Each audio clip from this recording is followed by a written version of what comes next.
Transition Tuesday. I'm Jane. This is Joe. Today we're talking about transition planning tools. There's a lot of things out there. There's things that your teachers use for your child when they are planning the transition plan for an individual education plan or an IEP. They look at career interest inventories and adaptation, daily living skills, scales, and all these different things. But the reality is most of the transition planning and action on those plans happens within the family, happens at home, because really when you think about it, most of your life is spent outside of school.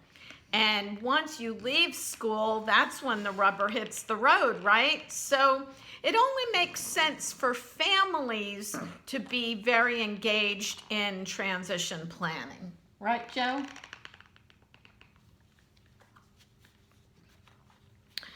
So, there is power in the planning for families.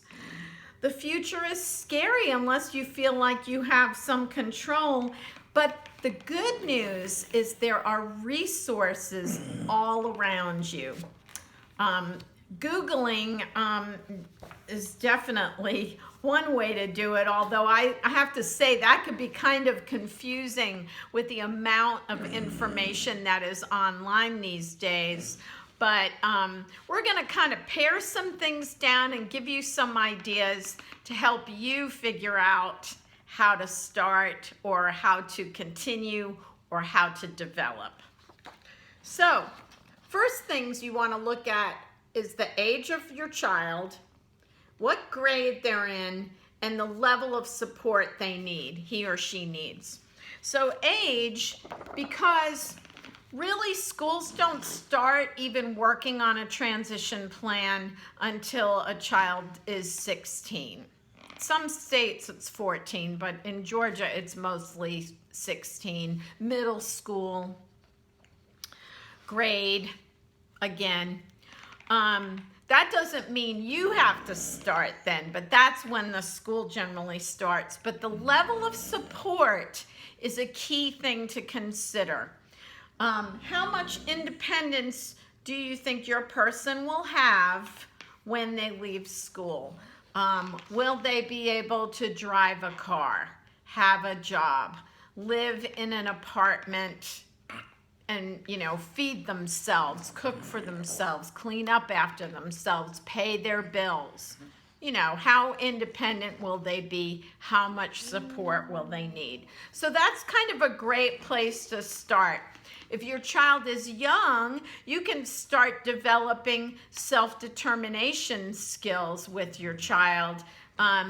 Help them understand their disability, not to make it all about your disability, but when Joe was little, we used to say, boys with CP, blah, blah, blah, have to use a stander sometimes. Boys with CP go to a special education classroom in their school. So we help Joe understand that he has cerebral palsy. Autism. Lots of my friends who have children who are diagnosed with autism, those children have learned to say, I have autism. So it's not a stigma, it's just a thing. And then you move on. So that's the thing you can do when they're young. And then as they go through school, you can add on to that. What do you like? What are your favorite things? And then start building a sense of awareness, self-determination skills as they go through school. If your child absolutely loves a superhero, get them a cape. Let them be a superhero. just interests. Develop and support their interests so they become confident about who they are as a person with a disability. And then as they get older, you add on, just like you do with any other kid. That's parenting, right? With transition planning, though, sometimes it's good to start at the end. Now, what I mean by that is, what is the dream? What is the absolute dream? That my child will graduate from college, become a doctor, and help cure the disease that impacts him or her. I want my child to have friends and live in the community. I want my child to be in a video series with me. So start with the end. Imagine, don't censor yourself. Imagine what you want your child to have, to be, to learn, to be that adult. And then go backwards from there. That's where the transition tools come in. There's lots of ways to develop that plan from the dream to where do we start tomorrow to make it happen. So I say that, but I want you to stay focused too. One goal at a time. So here's your dream. Here's where you're starting. When you're starting, do one step at a time, or else you will make yourself crazy and you'll give up. It's kind of like organizing your house. You do one room or one section of the house at a time. You don't try to do all of it in one day. And if you do, you're not going to be successful. Well, depending on how organized you are. In my case, we would not be successful. So maybe some of those steps could be organizing an IEP binder, or making a relationship map for your child. And I can, if you PM me, I can show you what that is. It's basically a way of identifying the parts of your child's life and who are the key people in your child's life to make those things happen.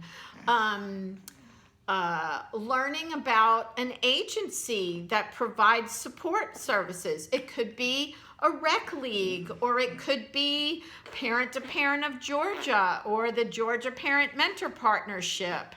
Who can help me with these goals? Reading your child's transition plan in his or her IEP.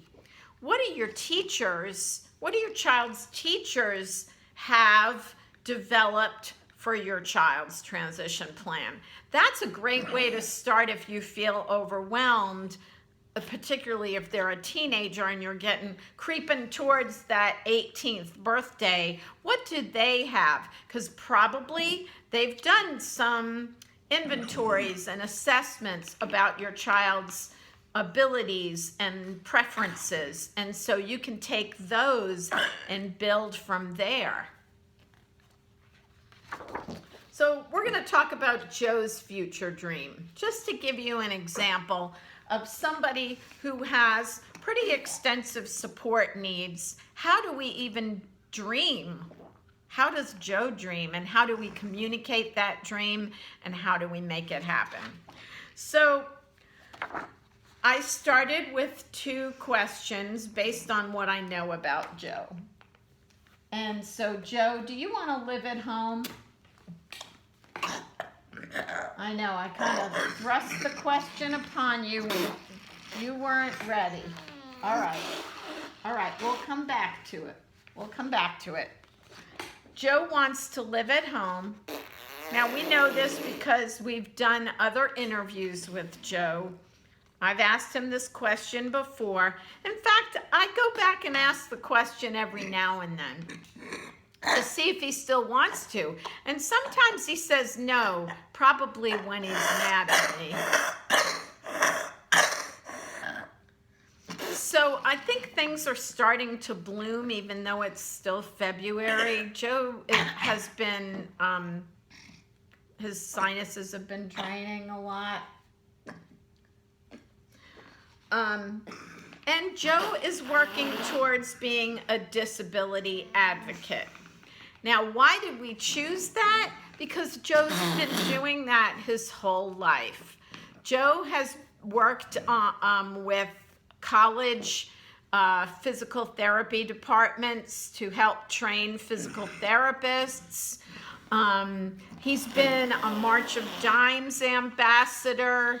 We've done projects with the Georgia Council on Developmental Disability to help tell the story of people who don't use verbal language. We do this Transition Tuesday video. And it may seem like I'm dragging Joe along, particularly on days like this where he's having a little bit of a struggle. But he really does, in quiet moments when I ask him and when we talk about things, he really does want to participate. Joe has a lot of challenges though, and the barriers are pretty tall, but we still manage to work it out. That's what we're doing today. So there are some methods that are very effective that are changeable and flexible. One is called a PATH. That stands for Planning Alternative Tomorrows with Hope. And so it starts with the end result. And this is really where you spend most of your time. This is usually done in a group setting, and I will share the resources for the handbook for this. I have participated in some paths over the years, and I think it's a great process. It doesn't mean you have to do these things, but it is kind of a good way to get organized. And the best thing about it is the person is integral into the planning. So I'm not going to go through this whole thing, but it's actually a map.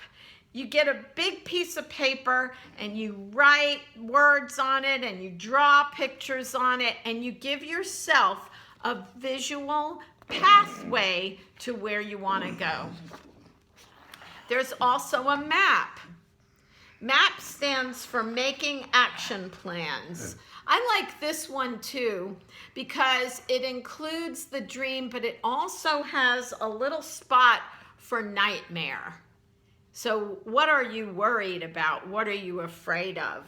I've done these with students before, and it's kind of it's a shorter process than a path, but it's a good organizational tool that's visual, that's changeable as well. And you do both of these, paths and maps, in groups. So you not only make a plan, but you also decide who's going to help me with what. You create a timeline for goal setting. It's really a great process. This concept was created by a group, John O'Brien, Jack Pierpoint, and Linda Kahn, and they literally wrote the handbook on how to do this, which I will send you. I will share a link in my blog for this book. It's really a great process, and a lot of communities and transition alliances and councils use that process to help other people develop their future plans, their transition plans. Still confused? Have I muddied the waters? It's okay.